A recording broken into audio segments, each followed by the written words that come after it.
Hi friends, this is Meena. Welcome back to Meena styles. ఈరోజు అయితే నా hair oil secret. Hair oil ప్రతి ఒక్కరు ఏ ఆయిల్ పెట్టుకుంటారు, మీరు ఏ షాంపూ యూజ్ చేస్తారు, ఎవరు నా హెయిర్ చూసినా అదే అడుగుతూ ఉంటారు. ఇంకా నేను చెప్పను, వీడియో చేసి పెడతాను చూడండి అన్నాను.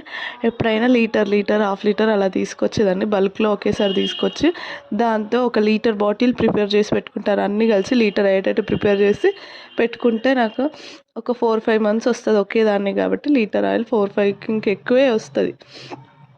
అందుకే ఇంకా అలా చేసేదాన్ని. ఇప్పుడైతే ఫ్రెష్ కరివేపాకు లేదు, ఇంకా వెళ్ళాల్సింది ఉంది కదా ఊరికైతే.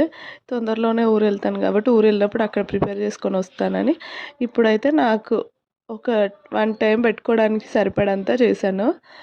కానీ ఈ ఆయిల్ పెట్టుకుంటే చాలా బాగుంటుంది, నాకైతే హెయిర్ ఫాల్ ఉండదు. షాంపూ ఒకటి మార్చాలని చూస్తున్నాను, ఏ షాంపూ మంచిదో మీకు ఏమైనా తెలుసుంటే సజెస్ట్ చేయండి, కామెంట్ చేయండి. నాకైతే ఈ హెయిర్ ఆయిల్ అయితే చాలా బాగా యూజ్ అవుతుంది. ఈ మధ్య హెయిర్ కటింగ్ చేసుకున్నాను, ఇంకా అందుకే అవి అసలు చిక్కులు ఉండవు నా జుట్టుకి. కానీ ఆ కట్ అయిన హెయిర్ తొందరగా రాదు కాబట్టి అలా చిక్కులుగా ఉంటుంది ఆయిల్ పెట్టుకుంటుంటే. కానీ ఆయిల్ అయితే అప్లై చేస్తాను నేను. హెయిర్ బాత్ చేసే ముందు రోజు నైట్ అప్లై చేసి మార్నింగ్ హెయిర్ వాష్ చేస్తే మంచి సిల్కీగా చాలా బాగా వస్తుంది హెయిర్. నేను ఎప్పుడు ఇంకా కాస్టర్డ్ ఆయిల్ కలుపుతాను కాబట్టి అలానే చేస్తా. క్యాస్టర్ ఆయిల్ కలిపితే కొంచెం జిడ్డుగానే ఉంటుంది, అందుకే అలా చేస్తాను. ఇదైతే నా హెయిర్ సీక్రెట్. ఈ వీడియో నచ్చిన వాళ్ళు లైక్ చేయండి, షేర్ చేయండి.